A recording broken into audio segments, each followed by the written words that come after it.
I put the castor oil on for 1 month. I had the op, and the doctor said, you know, this is really strange. That lump was 3 centimetres, now it's only 2. One of the guests said, well, why did you have the op? Why didn't you just do castor oil? She said, well, I didn't know till after the op. One lady told me that she totally conquered her breast cancer by just using the castor oil compresses. Remember, castor oil penetrates deeper than any other oil. Now, to use castor oil, you make a little pack. Now, this is not really a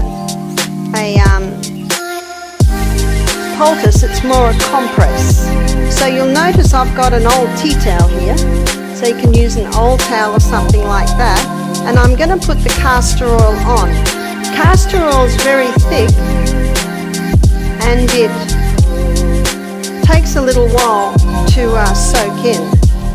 So all I do is do about a middle third of the whole area. So I don't really want to hold it up because it's going to run.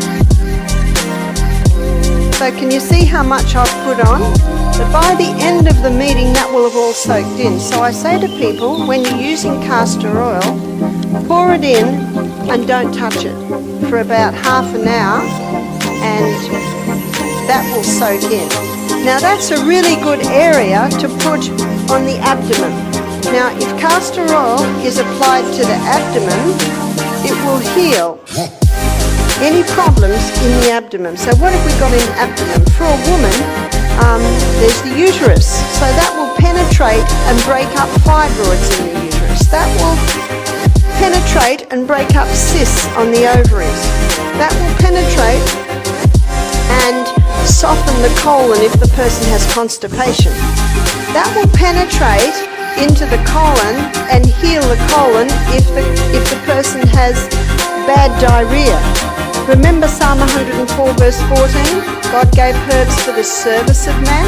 So whether it's diarrhea, irritable bowel, or whether it's constipation, the castor oil will go in and it will penetrate very, very deep and it causes a cleansing and a healing in that area. It's a remarkable herb.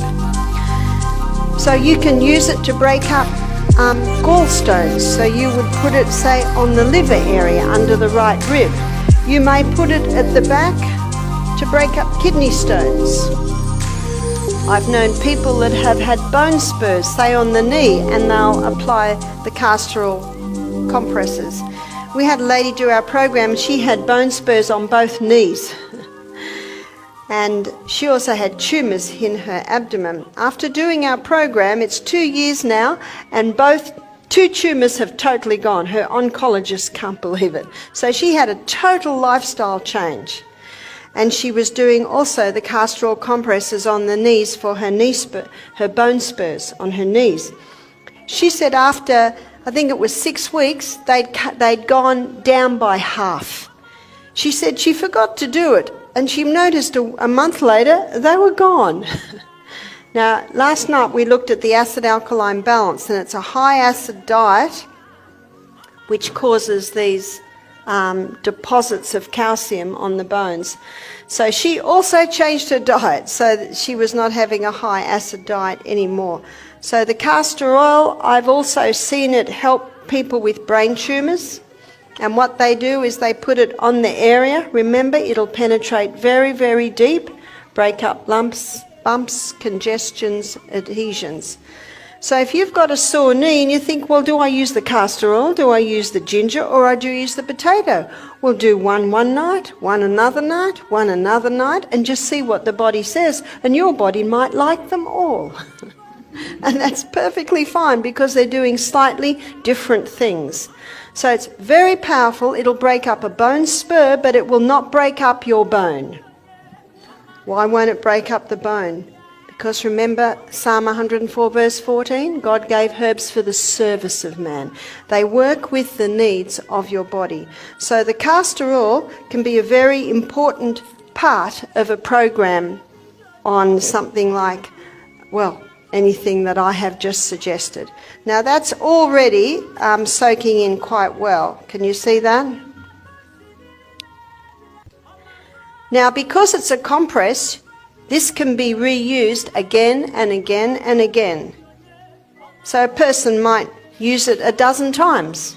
Now, if someone's using it for, let's say, a fibroid on the uterus, in the uterus, they might wear it overnight. Or some people say, well, I don't like wearing it overnight. So I say, well, just wear it for at least 5 hours a day, for at least 5 days a week. Little by little by little, it'll penetrate and start breaking up any unnatural growths in the area. One lady said that it felt so comfortable on her lump in her breast, she just wore it 24/7. And that's where you can devote a sports bra to this. Now, every time, let's say someone wears it overnight and they're going to wear it the next night, they might put another little teaspoon in. You'll get to know when it starts to dry a bit. And one person said, well, can't I just rub the castor oil into the area? You'll just get a light layer then. And any clothes you put on it are going to get castor oil on them, and that is no fun to get out of your clothes. But with this compress, it's a vehicle. It's a vehicle to hold the oil. And the thicker the compress, the more oil it can hold, and the more oil is available to go into you. Now, an old bush remedy in Australia is if you get something in your eye, put a drop of castor oil in your eye. And that'll roll around and even take it out.